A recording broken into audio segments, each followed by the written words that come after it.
Student, आज का जो अध्ययन का विषय है वो अध्ययन का विषय है हमारा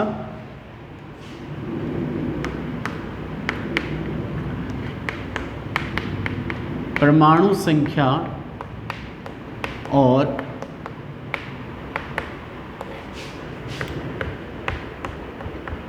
द्रव्यमान संख्या। ठीक है, इसे आज हम अपने अध्ययन का विषय बनाएंगे। परमाणु संख्या किसे कहा जाता है और द्रव्यमान संख्या किसे कहा जाता है। परमाणु संख्या को अपने प्रदर्शित करते हैं किससे, Z से, और द्रव्यमान संख्या को जो प्रदर्शित किया जाता है वो प्रदर्शित किया जाता है कैपिटल A से। ठीक है, तो ये तो दोनों के क्या हो गए, प्रतीक चिन्ह हो गए कि अपने परमाणु संख्या और द्रव्यमान संख्या को किससे प्रदर्शित किया जाता है। अब अपने रदरफोर्ड के परमाणु मॉडल के ऊपर बात करते हैं थोड़ी सी, क्योंकि वैसे तो अपने कहा रदरफोर्ड के परमाणु मॉडल में अपने को दोष भी मिल गए थे कि रदरफोर्ड का जो परमाणु मॉडल है वो सही नहीं है, लेकिन उसके अंदर कुछ उन्होंने सही बातें भी कही। एक तो उन्होंने कहा कि रदरफोर्ड ने जो परमाणु के अंदर नाभिक की खोज की थी। अब परमाणु के अंदर नाभिक की खोज करते हुए उन्होंने कहा था कि परमाणु का जो अधिकांश जो द्रव्यमान है वो परमाणु का अधिकांश द्रव्यमान कहाँ रहता है, नाभिक में रहता है। ठीक है, और परमाणु का जो धनावेश है वो धनावेश भी कहाँ पाया जाता है, नाभिक में पाया जाता है। ये दो चीज़ें इन्होंने नाभिक के बारे में कही कि परमाणु में जो धनावेश रहेगा वो धनावेश कहाँ पाया जाएगा, नाभिक में पाया जाएगा, और परमाणु का जो अधिकांश द्रव्यमान है वो द्रव्यमान भी कहाँ रहता है, नाभिक के अंदर ही रहता है। ठीक है, तो ये सारी चीज़ें अपने को रदरफोर्ड ने बताई गई थी, और उन्होंने ये भी बताया, अपने यहाँ पर ये पता है कि प्रोटॉन पर जो आवेश है वो इलेक्ट्रॉन के आवेश के बराबर है। ये तो अपने पहले चेक कर चुके हैं कि दोनों के द्रव्य आवेश की बात कर चुके हैं, तो अपने को पता है कि प्रोटॉन का आवेश किसके बराबर होता है, इलेक्ट्रॉन के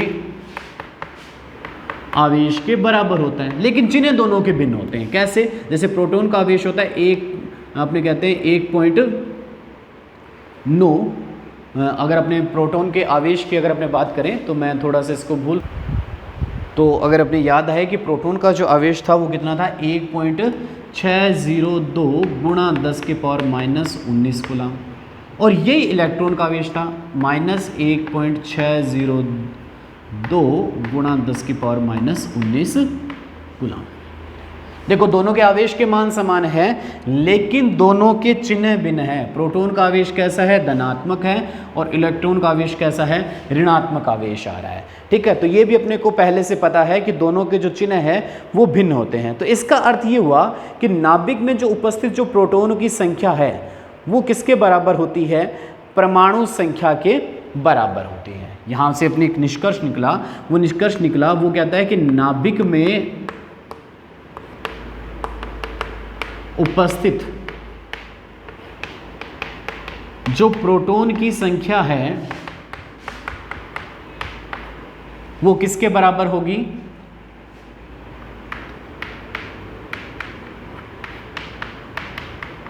परमाणु संख्या क्या है वो Z के बराबर होती है। समझ में आई बात आपको। इसका मतलब जो प्रोटॉन है अपने कह सकते हैं कि P बराबर किसके है, यहां से अपने पास जो निष्कर्ष निकला वो ये निकला कि P का जो मान है वो बराबर किसके होता है, Z के मान के क्या होता है, बराबर होता है। दूसरी बात इसमें देखें, कहता है कि यदि परमाणु उदासीन है तो प्रोटॉन की संख्या के बराबर ही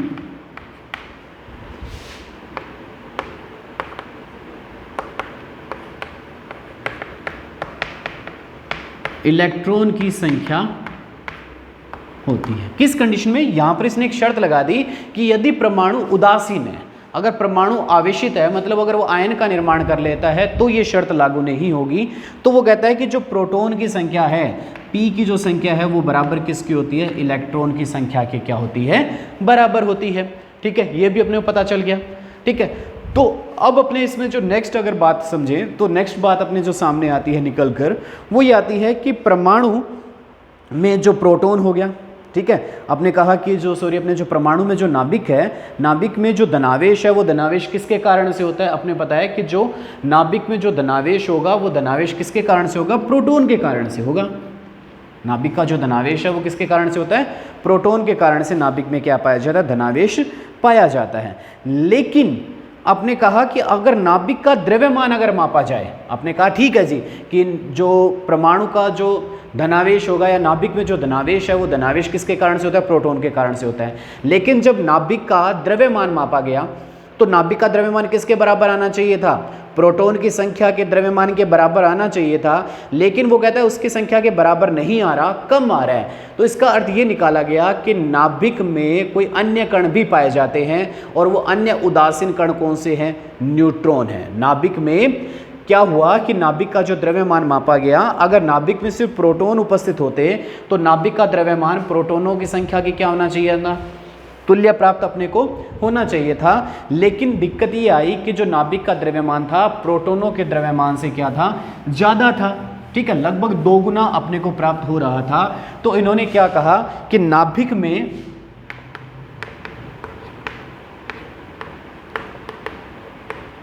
धनावेशित कण प्रोटॉन के अलावा अन्य उदासीन कण कौन सा पाया जाता है? न्यूट्रॉन भी पाया जाता है।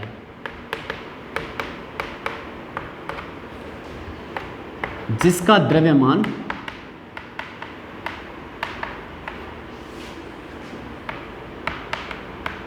प्रोटॉन के द्रव्यमान के लगभग बराबर होता है, ठीक है। अंतर तो ये हुआ कि जो प्रोटॉन है, प्रोटॉन तो धनावेशित होते हैं, लेकिन जो न्यूट्रॉन होते हैं वो न्यूट्रॉन क्या होते हैं? उदासीन होते हैं, ठीक है। तो आवेश तो दोनों का अलग आया, लेकिन कहता है कि दोनों का अगर द्रव्यमान देखा जाए तो द्रव्यमान दोनों का क्या आता है? लगभग बराबर आता है। कि अपने प्रोटॉन के द्रव्यमान की अगर मैं बात करता हूं कि प्रोटॉन का जो द्रव्यमान है, प्रोटॉन का द्रव्यमान अगर देखा जाए तो प्रोटॉन का द्रव्यमान अपने पास आता है 1.672 गुणा 10⁻⁻27 किलोग्राम। ये तो प्रोटॉन का द्रव्यमान आ गया। इसी तरह से अगर अपने द्रव्यमान किसका देखा जाए, न्यूट्रॉन का अगर द्रव्यमान मैं अगर देखता हूं तो न्यूट्रॉन का द्रव्यमान इसके लगभग बराबर कितना है? 1.674 गुणा 10⁻⁻27 किलोग्राम। तो लगभग मान क्या आ गया? बराबर आ गया। लेकिन अगर दोनों के आवेश की बात करता हूं यहां पर कि अगर आप आवेश अगर देखते हैं तो अपने पास इसका जो आवेश है, प्रोटॉन का जो आवेश है, अपने क्या मान रहे हैं? +1 मान रहे हैं, जबकि न्यूट्रॉन का जो आवेश है वो कितना माना जा रहा है? 0 आवेश माना जा रहा है, ठीक है। तो यहाँ तक अपने को अध्ययन को जो अपने मिला, तो इसका मतलब नाभिक में 2 कण हो गए। एक तो धनावेशित कण कौन हो गया? प्रोटॉन, और दूसरा उदासीन कण कौन सा हो गया? न्यूट्रॉन हो गया। तो ये कहता है कि यहाँ पर अपने पास एक नया शब्द इसमें सामने आया, वो कहता है कि नाभिक में उपस्थित प्रोटॉन और न्यूट्रॉन को क्या कहा जाता है? इन्होंने कहा नाभिक में उपस्थित प्रोटॉन व न्यूट्रॉन को न्यूक्लियॉन्स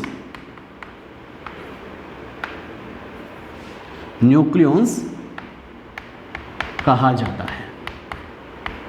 समझ में आई बात आपको कि जो नाभिक में जो प्रोटॉन और न्यूट्रॉन है, उन प्रोटॉन और न्यूट्रॉन को संयुक्त रूप से क्या कहा जाता है? न्यूक्लियॉन्स कहा जाता है। तो न्यूक्लियॉन्स क्या है? तो न्यूक्लियॉन्स के बारे में अगर अपने बात करें तो न्यूक्लियॉन्स वो कहता है कि नाभिक में उपस्थित प्रोटॉन और न्यूट्रॉन की जो संख्या है उसे क्या नाम दिया जाता है? न्यूक्लियॉन्स नाम दिया जाता है, ठीक है। अब इसके अंदर अपने पास यहाँ पर जो शब्द क्लियर हो गया, परमाणु संख्या क्लियर हो गया कि परमाणु संख्या तो क्या थी कि जो परमाणु में उपस्थित प्रोटॉनों की संख्या है उसके बराबर क्या होती है? परमाणु संख्या होती है। अब जो दूसरा संख्या था अपने पास द्रव्यमान संख्या, तो द्रव्यमान संख्या क्या है? तो न्यूक्लियनों की कुल संख्या को ही क्या कहा जाता है? द्रव्यमान संख्या कहा जाता है।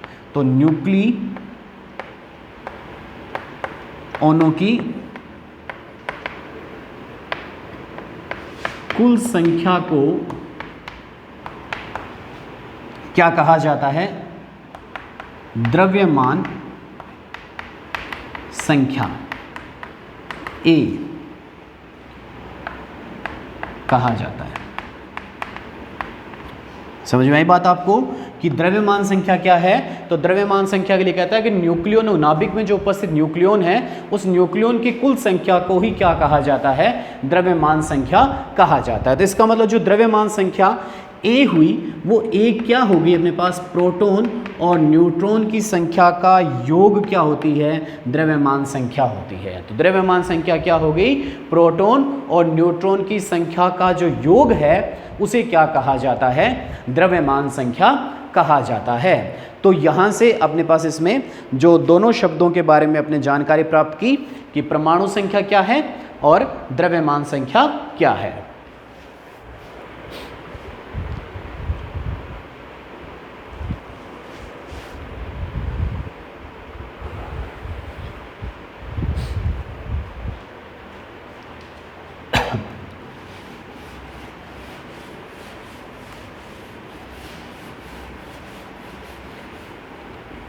स्टूडेंट ठीक है, अपने आगे चलते हैं और अगला जो टॉपिक लेते हैं इसमें वो है समस्थानिक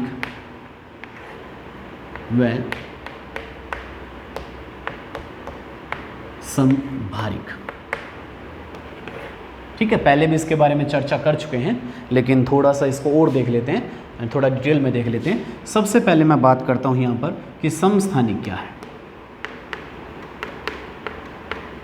नाम से स्पष्ट हो रहा है, समस्थानिक समान स्थान, अर्थात आवर्त सारणी में जिनका स्थान क्या हो? समान हो, एक ही स्थान पर वो बैठे हुए हों, उन्हें क्या कहा जाता है? समस्थानिक कहा जाता है।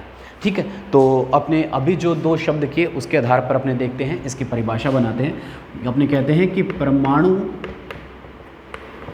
संख्या जड़ समान हो लेकिन द्रव्यमान संख्या, द्रव्यमान संख्या क्या थी? A भिन्न हो, उन्हें क्या कहा जाता है? समस्थानिक कहा जाता है। इसे एक उदाहरण के रूप में स्पष्ट करते हैं। हमने एक उदाहरण लिया यहाँ पर। उदाहरण क्या है? अपने बात करें यहाँ पर हाइड्रोजन के विभिन्न समस्थानिकों की मैं बात करना चाहता हूँ। हाइड्रोजन के विभिन्न समस्थानिक। तो अपने पास हाइड्रोजन के 3 समस्थानिक अपने को देखने को मिलते हैं। कौन कौन से? प्रोटियम, ड्यूटीरियम और तीसरा समस्थानिक हो गया ट्राइटियम। ठीक है, प्रोटियम, ड्यूटीरियम और ट्राइटियम।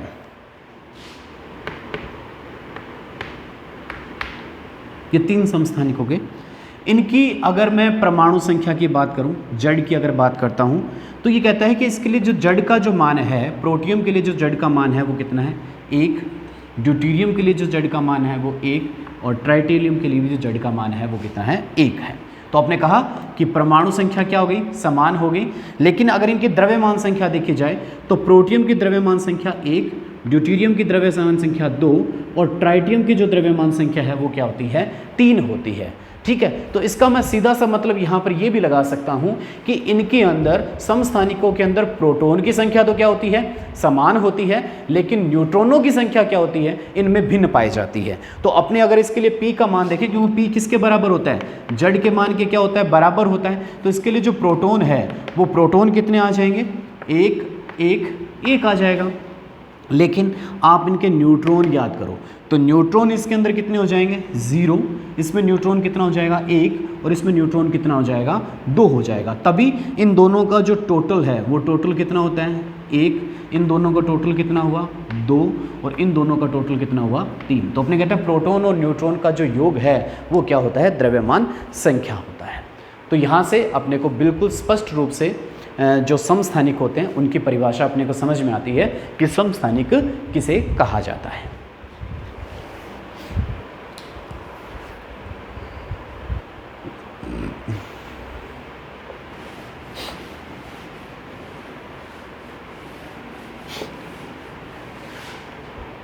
अब नेक्स्ट टॉपिक लेते हैं। समस्थानिक के बाद में दूसरा जो टॉपिक है हमारा वो है समभारिक। तो समभारिक की परिभाषा बनाऊं, मैं कहूं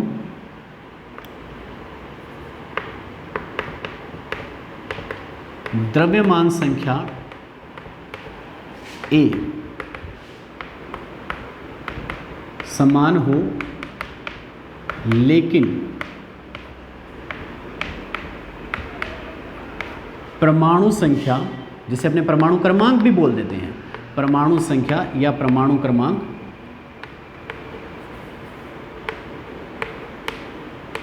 भिन्न हो।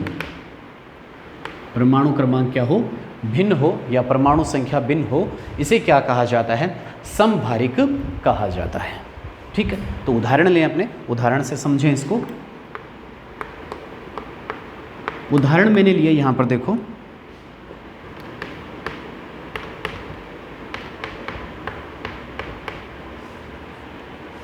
ठीक है, ये दो उदाहरण हैं हमारे सामने। अब देखो इस रूप में अपने क्या लिखा जाता है, सबसे पहले ये स्पष्ट करता हूं। तो मैं कहता हूं कि मेरे पास कोई तत्व है x। x क्या है? कोई भी तत्व हो सकता है। उस तत्व के जो इस तरफ अपने बाईं तरफ जो पैरों में लिखा जाता है, वो पैरों में हमेशा क्या लिखा जाता है? z का मान लिखा जाता है। और जो बाईं तरफ सर के ऊपर जो लिखा जाता है वो क्या लिखी जाती है? द्रव्यमान संख्या लिखी जाती है। समझ में आ गई बात आपको कि कोई भी तत्व x है, उस तत्व के बाईं तरफ पैरों में क्या लिखी जाती है? द्रव्यमान, जो परमाणु संख्या लिखी जाती है या परमाणु क्रमांक लिखा जाता है। और बाईं तरफ जो सर के ऊपर है वो क्या लिखा जाता है? हमेशा द्रव्यमान संख्या को लिखा जाता है। तो यही उदाहरण अपने पास दोनों हो गए, जिसमें अपने देख सकते हैं कि कार्बन 6, तो 6 इसका क्या है? परमाणु संख्या है, और 14 इसकी क्या है? द्रव्यमान संख्या है। इसी तरह से नाइट्रोजन 7, 14, तो नाइट्रोजन 7 जो 7 लिखा गया है वो इसकी परमाणु संख्या को प्रदर्शित कर रहा है, और 14 इसकी द्रव्यमान संख्या को प्रदर्शित कर रहा है। तो आपने क्या कहा कि समभारिक क्या होते हैं? जिनके अंदर द्रव्यमान संख्या समान हो। तो देखिए यहाँ पर कार्बन और नाइट्रोजन दोनों की जो द्रव्यमान संख्या है वो द्रव्यमान संख्या दोनों की समान है, लेकिन परमाणु संख्या देखो दोनों की क्या आ रही है? भिन्न भिन्न आ रही है। तो ऐसे जो उदाहरण बनते हैं उन्हें क्या कहा जाता है? समभारिक कहा जाता है। तो ये किस कैटेगरी में आते हैं? समभारिकों की श्रेणी के अंदर आते हैं। और ये जो समस्थानिक और जो समभारिक शब्द है, इसी से जो डाल्टन का जो परमाणुवाद सिद्धांत था वो गलत साबित हुआ था, क्योंकि डाल्टन ने क्या कहा था? एक ही तत्व के जो सभी परमाणु हैं, ठीक है, समान तत्व के जो सभी परमाणु हैं वो द्रव्यमान संख्या में क्या होते हैं? समान होते हैं, लेकिन भिन्न भिन्न तत्वों के जो परमाणु हैं वो द्रव्यमान संख्या में क्या होते हैं? भिन्न होते हैं। तो यहाँ पर समभारिक देखें, भिन्न भिन्न तत्व हो गए कार्बन और नाइट्रोजन, लेकिन दोनों की द्रव्यमान संख्या क्या है? समान है। इस तरह से समस्थानिकों से जो आपने कहा एक ही तत्व के जो भिन्न भिन्न परमाणु हैं, इनके परमाणु जो द्रव्यमान संख्या है वो भिन्न भिन्न है। तो ये जो डाल्टन को इन दोनों शब्दों के बारे में, या अपने कह सकते हैं इनके बारे में जानकारी नहीं थी, जिसके कारण से डाल्टन ने जो अपने परमाणुवाद सिद्धांत के अंदर जो दो गलत बातें अपने सामने रखी थी। ठीक है।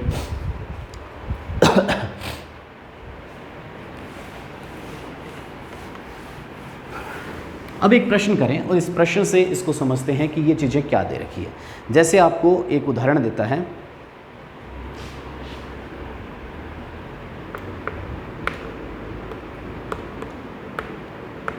ये उदाहरण आपके सामने आया, ब्रोमीन 3580। तो 35 क्या है? परमाणु संख्या। 80 क्या है? द्रव्यमान संख्या। ठीक है, मैं यहां से आपसे पूछता हूं, जैसे अपने पास इसके लिए Z का मान कितना है, A का मान कितना है, P का मान कितना है, E का मान कितना है और N का मान कितना है। ये सभी मान अपने को इसके लिए ज्ञात करने हैं। तो Z परमाणु संख्या कितनी है इसकी? 35। द्रव्यमान संख्या कितनी है इसकी? 80। तो परमाणु जो परमाणु संख्या है उसके बराबर क्या होती है? प्रोटॉन की संख्या होती है, तो वो भी 35 हो गए। परमाणु उदासीन है तो उदासीन परमाणु में प्रोटॉन किसके बराबर होते हैं, इलेक्ट्रॉन के बराबर होते हैं, तो 35। अब n कितना है, तो n क्या होता है अपने निकालने का सूत्र था a बराबर क्या था p प्लस n। तो अपने पास a का मान है, p का मान है, तो n क्या हो जाएगा अपने पास a माइनस p आ जाएगा, मतलब 80 माइनस 35 अगर कर देते हैं तो इसका जो मान आ जाता है वो अपने पास आ जाएगा 45। तो अपने एक उदाहरण से जो सभी तरह के जो मान हैं परमाणु के, उन मानों को अपने क्या कर लिया, यहाँ पर ज्ञात कर लिया।